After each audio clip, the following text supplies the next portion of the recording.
जय हिंद। आज के हम वीडियो लेक्चर नंबर 3 में हैं। इससे पहले हमारी 2 वीडियो सब्जेक्ट वर्क एग्रीमेंट से जा चुकी हैं। वही पुराना इंट्रोडक्शन सब्जेक्ट वर्क एग्रीमेंट से आपका एग्ज़ाम की दृष्टि से 3 ही टाइप के क्वेश्चन बन सकते हैं। पहला है जो ग्रामेटिकल एरर के पार्ट से पूछता है कि यहाँ पे कुछ ग्रामेटिकल एरर है, इसको करेक्ट करके बताइए। दूसरा, कोई फिल इन द ब्लैंक्स दे देगा, कहेगा आपको उस पर अप्रोप्रिएट वर्ड जो सही शब्द है सही विकल्प का चयन करके इसको फिल करिए। और तीसरा है कुछ सेंटेंस रहेगा, उसमें कुछ गलती रहेगा, कहेगा कि नीचे के ऑप्शन से जो 4 ऑप्शन दिए हैं उसमें से उसको बताइए कौन सा यहाँ पे रिप्लेस करेगा, कौन सा इस जगह को चेंज करके सही कर देगा। मतलब कि पहले गलत दिया रहेगा, उसको हमको चेंज करना होगा सही शब्द से। तो इस 3 तरह के क्वेश्चन 3 टाइप के क्वेश्चन परीक्षा में अक्सर पूछ लिए जाते हैं सब्जेक्ट वर्क एग्रीमेंट से। और हमारा वीडियो लेक्चर नंबर 3 है। इससे पहले 2 वीडियो जा चुकी हैं, तो इसको देखने से पहले आप उनको देख लो, ज़्यादा सही रहेगा। तो चलिए आगे बढ़ते हैं। हर वीडियो में बताता हूँ कि हम जो सब्जेक्ट वर्ड एग्रीमेंट से रिलेटेड कुछ ऐसे भी रूल्स होते हैं जिसमें हमको कुछ वर्ड्स को याद करना पड़ता है जो कि डिफ़िकल्ट होते हैं, कि हम इजीली उनको याद नहीं कर सकते बिना किसी ट्रिक वगैरह के। उनको क्योंकि बहुत रटना पड़ता है, तो इतना टाइम नहीं है हमको रटने का, तो हम किसी ट्रिक से याद कर लेते हैं। तो इसीलिए मैं अपना पहला रूल उन्हीं से रखता हूँ। इससे पहले भी मैंने 2 ऐसे रूल्स जो हमारे पहले रूल्स हैं 2 वीडियो में बता चुका हूँ, जो कि वर्ड से रिलेटेड ही हैं। कोई 9 वर्ड्स थे, कोई 15 वर्ड्स थे, इस टाइप से, तो वो याद हो गए इजीली ट्रिक से। आज भी एक पहला रूल हमारा वो वही रहेगा जो कुछ वर्ड से डील करेगा। वर्ड्स वाले रूल को जिसको हमको वर्ड याद रखना पड़ता है कि इन वर्ड्स पे ऐसा रूल लगेगा। तो चलिए हम अपनी जो फिर से कुछ जो ट्रिक है उसको शुरू करते हैं। तो आज ट्रिक कोई कहानी नहीं है, सिंपल से मैंने रियल लाइफ से जोड़ने का काम किया है। अब रियल लाइफ से जोड़कर मैंने सारे वर्ड्स को उसमें कर लिया है। यहाँ पे जितने भी आपको कैपिटल लेटर में वर्ड्स दिख रहे हैं वो सारे ही वर्ड्स आपको नोट करने हैं। अब बाकी ये जो कहानी है उसको आपको समझ लेना केवल। तो चलिए मैं पढ़ता हूँ कहानी। हर साल कई बच्चे नौकरी के लिए अप्लाई करते हैं, पर सफलता उन्हें मिलता है जो अपनी पूरी मेहनत एक्सर्ट कर देते हैं पढ़ाई में और बाहरी दुनिया से खुद को एब्सेंट कर लेते हैं। तो ये रियल लाइफ का चीज़ है। आप भी जानते हो कि बहुत सारे बच्चे अप्लाई करते हैं नौकरी के लिए, लेकिन बच्चे जो सफल होते हैं वो कौन होते हैं? जो अपनी सारी मेहनत एक्सर्ट मतलब पूरा जोर लगा देना, अपनी पूरी मेहनत उसमें लगा देते हैं पढ़ाई में, और बाहरी दुनिया से जो सिनेमा और सब रिलेशनशिप, बाहरी दुनिया से मतलब उनका कोई कांटेक्ट नहीं रहता। वो खुद को अकेले कर लेते हैं जब तक के लिए अपना प्रिपरेशन करते हैं, तो वही पूरी दुनिया से खुद को एब्सेंट कर लेते हैं। हर कोई जानता है कि एक दिन रिज़ाइन करना है। हर लड़का जब कोई नौकरी के लिए अप्लाई करता तो सबको पता होता, बहुत पहले से पता होता कि कुछ साल बाद यह नौकरी को रिज़ाइन करना पड़ेगा। ठीक है, तब आखिर कौन सी ऐसी चाह है जो उन्हें मेहनत करने के लिए ड्राइव करती है? तो मतलब हर कोई जब जानता है कि हमको एक दिन रिज़ाइन ही करना है, तो फिर कौन सी ऐसी चाह है उनकी जो उनको ड्राइव करती है, उनको फोर्स करती है कि नहीं तुम इस नौकरी को लो। नौकरी मिलने के बाद वो खुलकर एंजॉय कर पाएंगे, और साथ ही ये नौकरी उन्हें समाज में प्राइड अवेल कराएगी। यही का कॉज होता है कि वो नौकरी लेने के लिए तत्पर रहते हैं। पहला कि नौकरी मिलने के बाद उनको एंजॉयमेंट मिलेगा, वो खुद को एंजॉय कर पाएंगे। और दूसरा कि यह नौकरी जो है उनको समाज में, जो हमारा समाज है वो जो नौकरी की दृष्टि से ये लोगों को देखता है, तो उस समाज में वो प्राइड फील कर पाएंगे, खुद को गौरवान्वित कर पाएंगे। ठीक है। जब कुछ बच्चे फेल हो जाते हैं, फेल होने पर बच्चे किस्मत को कोसते हैं। कुछ बच्चे जब एग्ज़ाम में फेल हो जाते हैं तो कहते हैं कि हमारा किस्मत नहीं सही था, वो उसी किस्मत की वजह से ही हम फेल हो गए। तो ये गलत है। आप किस्मत को एक्विट कर देना चाहिए। एक्विट मतलब दोष मुक्त कर देना चाहिए। तो आपको किस्मत को दोषी नहीं ठहराना चाहिए, उसको दोष मुक्त कर देना चाहिए, क्योंकि सफलता मेहनत पर डिपेंड करती है, किस्मत पर नहीं। तो आप देखे होंगे कि ये काफ़ी रियल लाइफ से रिलेटेड है कि हर बच्चा अप्लाई करते हैं, अपनी मेहनत, जो बच्चा अपना पूरा मेहनत एक्सर्ट कर देता है और दुनिया से आपको अपने आप को एब्सेंट कर लेता है वही सफल होता है। हर कोई जानता है कि रिज़ाइन करना है, तो फिर क्या कारण होता है कि वो कौन सा ऐसा चाह होता है उसको जो ड्राइव करती है कि नहीं तुम ऐसा करो, तुम मेहनत करो। तो वो जो चाह होती है वह नौकरी मिलने के बाद जो इन्जॉय, खुद खुशी कर पाते हैं, खुल कर एंजॉय कर पाते हैं, क्योंकि कोई टेंशन नहीं रहता।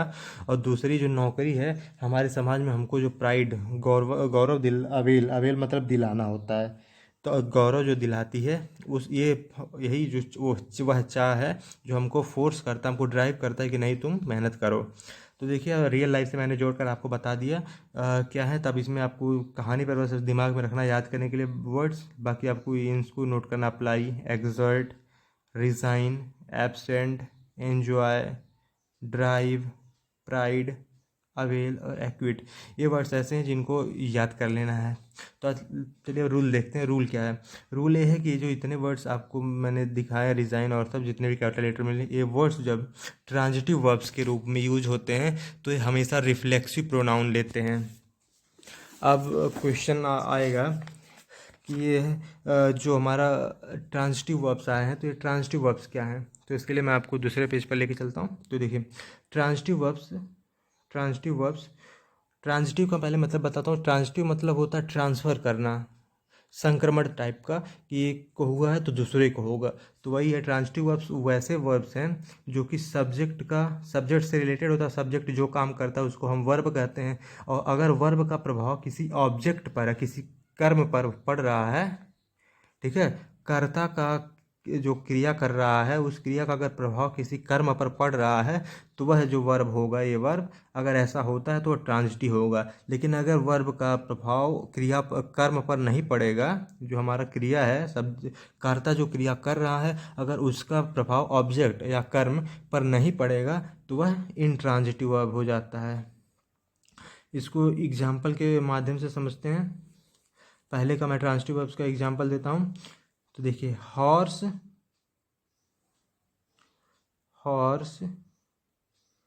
Kicked the man.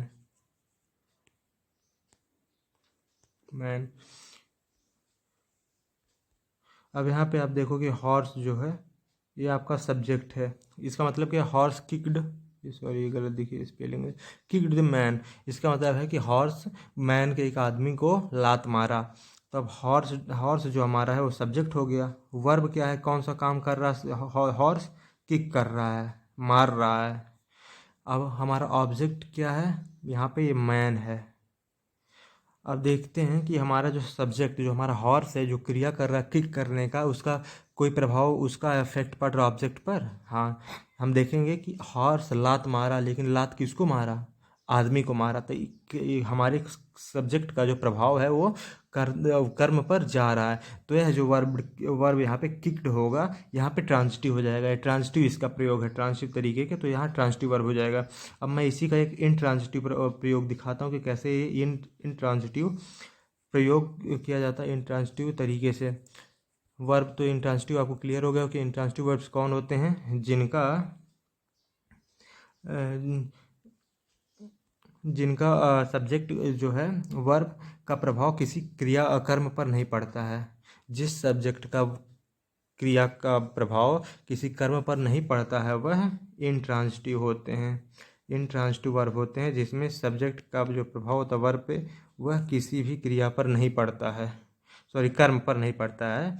कर्ता की क्रिया का प्रभाव किसी कर्म पर ना पड़े तो वह इनट्रांजिटिव वर्ब है, और अगर पड़ता है तो ट्रांजिटिव वर्ब है। और मतलब समझ सकते हैं कि सब्जेक्ट जो वो काम कर रहा है, वर्ब जो है, वर्ब का प्रभाव अगर किसी ऑब्जेक्ट पर है तो वह ट्रांजिटिव वर्ब है, और अगर ऑब्जेक्ट पर नहीं है तो इनट्रांजिटिव वर्ब है। तो मैं आपको अभी एग्जांपल देता हूँ इनट्रांजिटिव वर्ब का। चलिए इसको मिटा देते हैं। ये हाँ, तो यह है आपका इनट्रांजिटिव वर्ब का। पहले मैंने किक वर्ब का यूज किया, तो किक तो मैंने दिखाया कैसे कि ये ट्रांजिटिव वर्ब हुआ। हॉर्स लात मारा आदमी को, तो वह जो आदमी हमारा ऑब्जेक्ट है, तो आदमी को चोट लगी होगी, लात मारा तो उसका प्रभाव उस पर गया, तो ये हमारा ट्रांजिटिव हो गया। लेकिन अब इसी को इनट्रांजिटिव वर्ब कैसे बना दें? Horse never, this horse never kicks. इसका मतलब क्या है? यह घोड़ा कभी भी लात नहीं मारता है। अब यहाँ पर आप देखोगे हमारे पास ये जो है सब्जेक्ट है, किक हमारा वर्ब है, लेकिन हमारे पास कोई ऑब्जेक्ट नहीं है। ऑब्जेक्ट आपके पास नहीं है, मतलब कि हमारा जो हॉर्स क्रिया कर रहा है किक करने का, वो किसी भी ऑब्जेक्ट पर ट्रांसफ़र नहीं हो रहा है। तो यह यहाँ पर ये जो हो जाएगा, यह क्रिया का यूज, जो हमारा क्रिया है इसका इनट्रांजिटिव यूज हो जाएगा। पिछले वाले एग्जाम्पल में आपको ट्रांजिटिव यूज दिखाया मैंने, इस वाले एग्जांपल में आपको मैंने इंट्रांसिटिव यूज़ दिखा दिया। तो वही कहने का मतलब है यहाँ पे कि जब ये वर्ड्स इतने वर्ड्स आपको दिख रहे हैं यहाँ पे कैपिटल में, ये ट्रांजिटिव तरीके से यूज होंगे। मतलब इनका अगर प्रभाव किसी भी उस पे क्रिया कर्म पर पड़ता है, इन क्रियाओं का प्रभाव अगर किसी कर्म पर पड़ता है, कि इन वर्ब्स का प्रभाव किसी ऑब्जेक्ट पर पड़ता है, तो वह ट्रांजिटिव वर्ब हो जाएगा। और ट्रांजिटिव वर्ब जब होंगे तो यह रिफ्लेक्सिव प्रोनाउन लेंगे। रिफ्लेक्सिव प्रोनाउन क्या होता है कि जब हम सेल्फ जोड़ देते हैं, जैसे हिम सेल्फ, माई में my self, your self, him self. तो जब हम हिम सेल्फ वर्ड यूज कर देते हैं, ऐड कर देते हैं, ठीक है, प्रोनाउन में, तो वह रिफ्लेक्सिव प्रोनाउन हो जाता है। ठीक है, तो जब भी इतने सारे जो वो हमारे पास क्रिया हैं, अप्लाई करने का, एक्सर्ट करने का, एब्सेंट करने का, एंजॉय करने का, ये सारी क्रिया जब ट्रांजिटिव तरीके से यूज होंगी तो वो हमेशा फॉलोड होंगी। उनके बाद कौन सा आएगा? एक रिफ्लेक्सिव प्रोनाउन आएगा। जैसे एग्जाम्पल के उसमें दिखा दूँ मैं, he absented himself from class. वह अपने आप को क्लास से एब्सेंट किया। तो अब यहाँ पे एग्जाम में कैसे पूछ लिया जाएगा? आपको यह हिमसेल्फ जो है हटा दिया जाएगा, हिमसेल्फ नहीं दिया जाएगा और सीधा दिया जाएगा ही एब्सेंटेड फ्रॉम द क्लास। तो यहाँ पे आपको एब्सेंटेड का देख रहे हो, ही आपका सब्जेक्ट है, एब्सेंटेड आपका वर्ब हो गया। यहाँ पे जो क्लास है इस पर प्रभाव पड़ रहा है, जो हमारा ऑब्जेक्ट है क्लास, ये हमारा ऑब्जेक्ट है, तो हम वर्ब ऑब्जेक्ट पर प्रभाव पड़ रहा है। तो मतलब कि यहाँ ट्रांजिटिव क्रिया हो रही है, यहाँ पे ट्रांजिटिव तरीके से प्रयोग है। तो यहाँ पे हम क्या होगा, हम रूल के हिसाब से कि ये का रिफ्लेक्सिव प्रोनाउन लगेगा। तो ही का हिम होता है तो हिम सेल्फ हो जाएगा, से ऐड कर देंगे। ठीक है, तो यहाँ को मैं समझता हूँ क्लियर हो गया होगा। यहाँ पे मैंने समझा दिया किस तरीके से क्रिया, एक ही क्रिया का इंट्रांजिटिव प्रयोग भी हो जाता है और ट्रांजिटिव प्रयोग भी हो जाता है। तो चलो ठीक है, अब अगली रूल की तरफ बढ़ते हैं। इस रूल में आप देखोगे कि हु डिनोट्स सब्जेक्ट और हुम डिनोट्स ऑब्जेक्ट। यह बहुत ही कॉमन मिस्टेक होता है और हर परीक्षा में पूछा जाता है, क्योंकि यह जो चीज़ है हर किसी से गलती होता है। हम नेचुरली हु और हुम को रिप्लेस कर देते हैं, हमको फ़र्क उसमें नहीं देखते। जैसे कि हम जब कभी कोई, मान लीजिए कि कोई कंपटीशन हुआ, तो हम अपने दोस्त से पूछते हैं home do you think won the award. हुआ रहता तो हम पूछते हैं ना कि कौन जीत सकता है कौन नहीं, तो वहीं पे क्वेश्चन हम पूछते हैं home do you think won the award. वही कि आपको क्या क्या लग रहा कौन अवार्ड जीतेगा। तो हम इसका जब अगर मान ले राम को जीत रहा, राम लड़का था, आंसर क्या देंगे? Ram will won the award. ठीक है, ये आंसर होगा Ram will won the award. Ram win, यहाँ पे मतलब राम आपका वो है, अगर मैं ये वो सपोज कर रहा हूँ, कोई नहीं है, Ram will win the award. Ram मतलब कि वहाँ पूछ रहा कौन अवार्ड जीत सकता है, कौन जीतेगा, आपके क्या सोचते हो आप? तो कह रहा है राम जीतेगा अवार्ड, ऐसा अगर होता है। तो यहाँ पे आप देखो कि जो आंसर हमारा मिल रहा है, राम को राम ही से मतलब है और किसी से नहीं। कुछ भी सेंटेंस हो, राम ही से हमको मतलब है। तो हमारा जो राम है वो सब्जेक्ट जो है, सब्जेक्ट के तौर पर यूज हो रहा है। ठीक है, तो हम सब्जेक्ट के लिए क्या करते हैं? हूँ यूज करते हैं। सब्जेक्ट का अगर हमको आंसर चाहिए, अगर हमारा आंसर जो है क्वेश्चन का सब्जेक्ट के रूप में आएगा, तो वहाँ पर हम हूँ यूज करेंगे, होम की जगह होम नहीं यूज करेंगे। तो यहाँ पर यह गलत है, यहाँ पर हु होना चाहिए। तो हो जाएगा question who do you think won the award. ठीक है, यह हो जाएगा क्वेश्चन। अब दूसरा ये है हुम डिनोट्स सब्जेक्ट ऑब्जेक्ट। मतलब अगर यही जो हमारा आंसर मिला है राम, अगर इस सब्जेक्ट की बजाय ऑब्जेक्ट के रूप में मिला होता तो हमारा सेंटेंस सही होता, हुम का प्रयोग सही होता। लेकिन नहीं, हमारा जो आंसर है हमको सब्जेक्ट के रूप में मिल रहा है, तो यह गलत होगा। ठीक है, हुम डू यू डिनोट्स ऑब्जेक्ट, मतलब हुम से हमको ऑब्जेक्ट का आंसर मिलता है और हूँ से हमको सब्जेक्ट का आंसर मिलता है, सब्जेक्ट के रूप में आंसर मिलता है, होम का ऑब्जेक्ट के रूप में आंसर मिलता है। अब देखते हैं दूसरा example, who are you talking to. अब यहाँ से आपको कोई क्वेश्चन पूछता है, जनरली कोई पूछ रहा है कि आप किससे बात कर रहे हो, तो आप क्या आंसर दोगे? आई एम टॉकिंग टू किसी भी राम मान लीजिए, I am talking to Ram. तो यहाँ पर हमारा राम क्या, I am talking to Ram. तो देखो यहाँ पे आपका सब्जेक्ट हो गया, ये वर्ब हो गया और ये राम हमारा ऑब्जेक्ट के उस पर आया। तो ऑब्जेक्ट के लिए हमको क्या पता है कि हमेशा हुम होना चाहिए, ना कि हुम। तो यहाँ पे हुम हो जाएगा। ठीक है। तो जब हमको ऑब्जेक्ट के रूप में आंसर मिलता है, जहाँ मिले वहाँ पर हम हूम यूज करेंगे, जहाँ हमको सब्जेक्ट के रूप में आंसर मिले तो वहाँ पे हम हूँ यूज करेंगे। चलिए इसको मिटा देते हैं, नहीं तो आगे हमको प्रॉब्लम हो जाएगी। अगला रूल है हमारा फ्यू, आ फ्यू और द फ्यू। आप इसको बखूबी आप इसको जानते होगे, लेकिन आपसे को समझ में नहीं आता होगा कि कब क्या यूज करना है। तो आपको पहले बता दूं, मैं फ्यू जो होता है वह नॉट मेनी के सेंस में यूज होता है। मतलब कि कहा जाता है ना कि कुछ नहीं, नन, तो नन का ये अपोजिट फ्यू होता है। फ्यू मतलब नॉट मेनी, बहुत ज़्यादा नहीं लेकिन कुछ है, ठीक है। अब ए फ्यू, जब हमारा ए आर्टिकल लग जाता है ए फ्यू, तो इसका मतलब जो सम एटलीस्ट, लेकिन ये पॉजिटिव सेंस में, ये निगेटिव सेंस में यूज होता है, याद रखिएगा। फ्यू जो होता है ये निगेटिव सेंस का होता है, निगेटिव सेंस में यूज होता है। हमारा जो ए फ्यू है ये पॉजिटिव सेंस में था। मतलब ए फ्यू का मतलब सम एटलीस्ट, मतलब कुछ नहीं तो कुछ तो पास होंगे ही, ऐसा।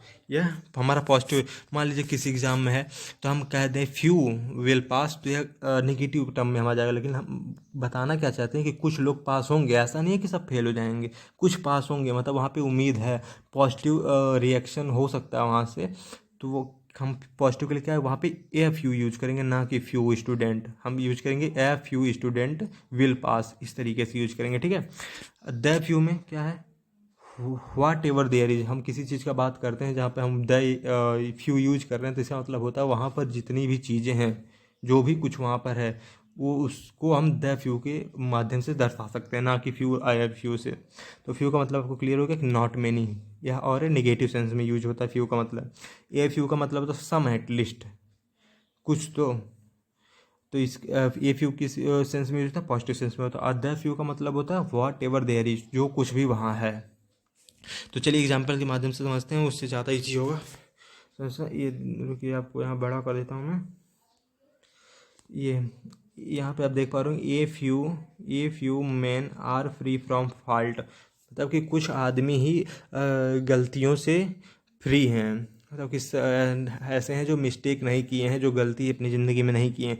तो ये हमारा नेगेटिव सेंस दे रहा है कि पूरा जो संसार है सब गलती किए हुए हैं, कोई कुछ ही चंद लोग ही ऐसे हैं जो सही अच्छे मालूम पड़ते हैं, नहीं तो सब के सब गलती किए हैं। तो हमारा यहाँ निगेटिव सेंस दिखा रहा है, पॉजिटिव सेंस में नहीं जा रहा है। पॉजिटिव सेंस कब होता है, जब कहते हैं कि यहाँ बहुत ही ज़्यादा वो होता है, जब पॉजिटिवनेस रहता है सेंटेंस पे, लेकिन यहाँ पे नेगेटिव है कि कुछ ही लोग हैं भाई, कुछ चंद लोग हैं। तो यहाँ पे हम जब नेगेटिव सेंस में यूज़ करते हैं तो एफ यू नहीं यूज़ होगा, जैसा मैंने आपको पहले बता दिया था। एफ यू कहाँ यूज होता है, जहाँ पे पॉजिटिव सेंस रहता है, लेकिन यहाँ पे हमारा नेगेटिव सेंस का मैटर है, निगेटिव है, तो हम यहाँ पे फ्यू यूज करेंगे, ठीक है। अब छोटा करता हूँ ये। अब दूसरा एग्जांपल, ये आपको पहला क्लियर हो गया कि जहाँ पे हमको नेगेटिव सेंस मिलेगा वहाँ पर फ्यू यूज होगा, ना कि एफ यू। तो यहाँ पे हमको नेगेटिव सेंस मिल रहा था कि कुछ चंद ही लोग यहाँ पे अच्छे हैं, नहीं तो सब बुरे हैं, ऐसा कुछ करके समझिए। अब नेक्स्ट सेंटेंस हमारा, few boys will pass the exam. तो हम एग्ज़ाम कोई देते हैं तो ये रहता है ना कि कौन कितने लोग पास होंगे, पास हो पाएंगे कि नहीं, सब फेल हो जाएंगे। तो अगर कोई आपको जैसे होप दिलाए, विश्वास दिलाए कि नहीं बच्चे पास होंगे, मेहनत करेंगे तो बच्चे पास होंगे, तो यहाँ पे हमारा अगर हम फ्यू लगा देंगे कि फ्यू बॉयज़ विल पास, तो यहाँ नेगेटिव सेंस देगा कि कुछ ही पास होंगे, इस टाइप से। लेकिन नहीं, ऐसा नहीं है। बोलने का सेंटेंस का मतलब क्या है, सेंटेंस समझिए, सेंस समझिए। ये जो तीन होते हैं ये सेंस पर बेस्ड होते हैं। ये इजली ये एग्ज़ाम में हमेशा पूछा जाता है, अक्सर पूछा जाता है, और ये गलती हो जाती है क्योंकि हम समझते नहीं चीज़ों को। तो ए फ्यू का जो मतलब होता है वो पॉजिटिव सेंस में होता है और फ्यू नेगेटिव सेंस में होता है। लेकिन यहाँ पे एग्जामिनेशन एग्जाम्पल में कह क्या रहा है कि एग्जामिनेशन में बच्चे पास होंगे, लेकिन कौन, अगर मेहनत करने वाले अच्छे बच्चे होंगे तो पास होंगे, वो तो सही, वो अच्छी सही बात है कि पास होंगे। लेकिन यहाँ पे जब फ्यू वर्ड यूज हो जा रहा है, फ्यू बॉयज़ विल पास, इसका मतलब कुछ ही पास होंगे, नेगेटिव सेंस में चला जा रहा है। तो हमारा नेगेटिव सेंस में नहीं देना है, हमारा सेंटेंस पॉजिटिव मांग रहा है तो हम यहाँ पे ए ऐड करेंगे, तो हमारा ये सेंटेंस पॉजिटिव हो जाएगा और करेक्ट हो जाएगा, ठीक है। अब चलिए नेक्स्ट एग्जाम्पल देखते हैं। नेक्स्ट एग्जाम्पल क्या है, I have read a few books that are on the bookshelf. Bookshelf एक क्या सेंटेंस क्या कहना चाह रहा है कि बुक सेल्फ पे जितनी भी किताबें हैं उसको मैंने सारे पढ़ डाले। तो जब अभी मैंने बताया था कि द फ्यू का क्या मतलब होता है कि किसी चीज़ से जब आप बात कर रहे हो वहाँ पे जितनी चीज़ें हैं वो सब है। और ए फ्यू क्या होता है, वो है सम एट लिस्ट। यहाँ पर वो सेंटेंस में कहना चाह रहा है कि मैं सारी पढ़ चुका हूँ, लेकिन यहाँ पे हमको क्या पता चला कि सम एट लिस्ट कुछ पढ़ा हूँ, इस टाइप से, ठीक है।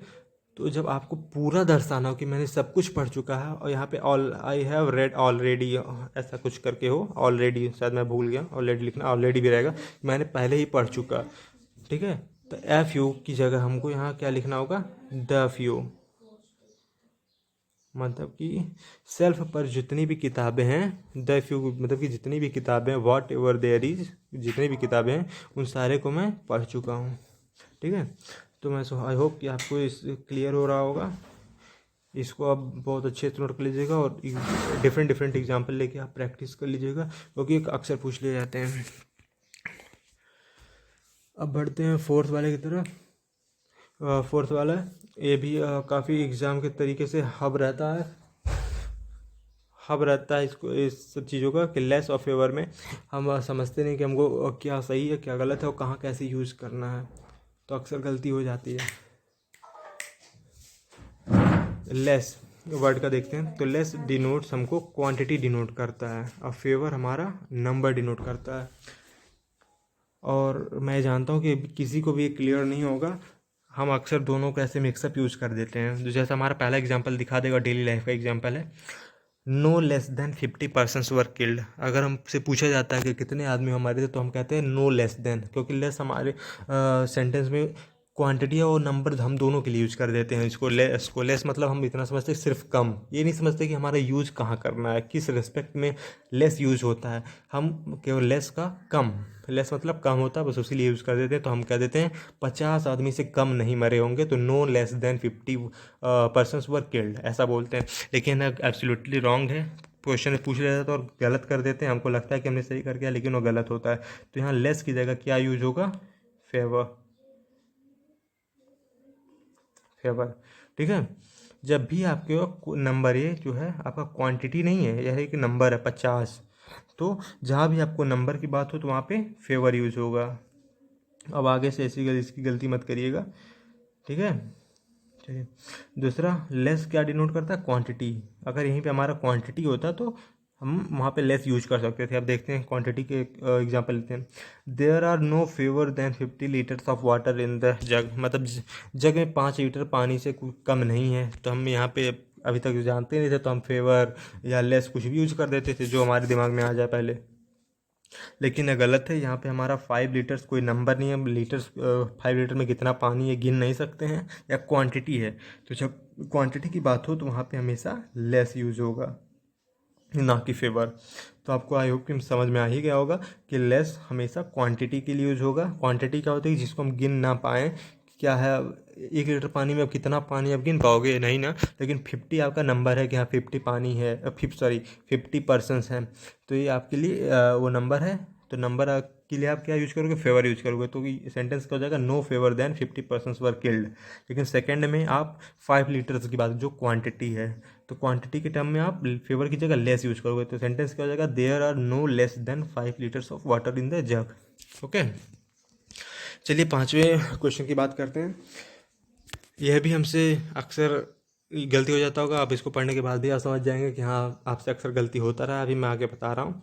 आप जिससे जब पूछा जाता है ना, किसी से कंपैरिजन किया जाता है, तो अगर आपको बताना होता है कि हमसे बड़े हैं, हमारे बड़े भाई हैं, या फिर क्लास में कि लड़का हमसे बड़ा, तो हम समझ नहीं पाते कि हम ओल्डर यूज करें कि एल्डर यूज करें, दोनों में डिफरेंस क्या है, ये हम नहीं समझते। लेकिन दोनों में डिफरेंस बस इतना है कि दोनों का यूज कहाँ होता है, जगह यूज करने का अलग है, ठीक है। जैसे कि ऊपर वाले सेंटेंस में फेवर मतलब भी कम होता है और लेस मतलब भी कम होता है, लेकिन यूज कैसे होगा, लेस क्वांटिटी के टर्म्स में यूज होता है, फेवर नंबर के टर्म्स में यूज होता है। तो वही सेम यहाँ पे एल्डर जो होता है, ये हमारे जब हम अपने फैमिली मेम्बर्स, जो हमारे फैमिली मेम्बर्स उनकी बात करेंगे, तब हम एल्डर यूज कर सकते हैं कि he is my elder brother, she is my elder sister. तो अगर हमारा फैमिली के मैटर से रिलेटेड कुछ यूज हो रहा है, कंपैरिजन कौन बड़ा कौन छोटा, तो हम वहाँ पे एल्डर यंगेस्ट कर सकते हैं, ठीक है, यंगर। लेकिन अगर हमारा बाहर कहीं यूज़ हो, सोसाइटी में किसी और लड़के से कि ये लड़का कौन है, तो हम वहाँ पे ओल्डर यूज करेंगे, ठीक है। तो ओल्डर का पढ़ लेते हैं कि older refers to person as well as thing, किसी पर्सन या कोई थिंग हो पुरानी, मतलब कि कह देते हैं this thing is older than this, मतलब कि बहुत पुरानी चीज़ है इससे, ठीक है। तो ओल्डर चाहे पर्सन हो थिंग दोनों में यूज़ होता है। And is always followed by then, ये आपको याद रखना कि ओल्डर जो है हमेशा देन से फॉलोड होता है। एक और मैंने पहले पढ़ाया था रूल आपको पिछली वीडियोज में कि no sooner did always followed by than, no sooner did always followed by than, उसी तरीके से ओल्डर जो है देन से फॉलोड होगा। और एल्डर क्या होता है, एल्डर आपको सिर्फ फैमिली में ही यूज़ करना, अगर आपको आपके फैमिली में आपका कंपेरिजन हो रहा है तब आप एल्डर यूज़ कर सकते हो, अदरवाइज आपको ओल्डर यूज़ करना पड़ेगा। और जब आप ओल्डर यूज़ करोगे तो हमेशा देन से फॉलोड होगा। तो एग्जाम्पल एक देखते हैं, Ram is elder than all other boys of this area. तो all other boys of this area कहा जा रहा है, ना कि फैमिली। ठीक है, तो हम यही समझ गए कि हमारे एल्डर यूज में एल्डर का यूज गलत है। तो यहाँ पे हम क्या यूज करेंगे, ओल्डर। एल्डर की जगह हम यहाँ ओल्डर यूज कर देंगे, क्योंकि हमारे फैमिली से रिलेटेड नहीं है। अगर यह फैमिली से रिलेटेड होता तो एल्डर सही था, फैमिली से रिलेटेड नहीं है तो एल्डर गलत है।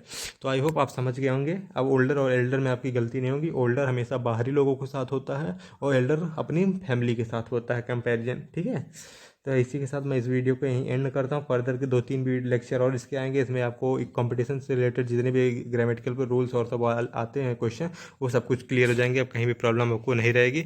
ठीक है, इसी के साथ मैं इस वीडियो को यहीं एंड करना चाहता हूँ।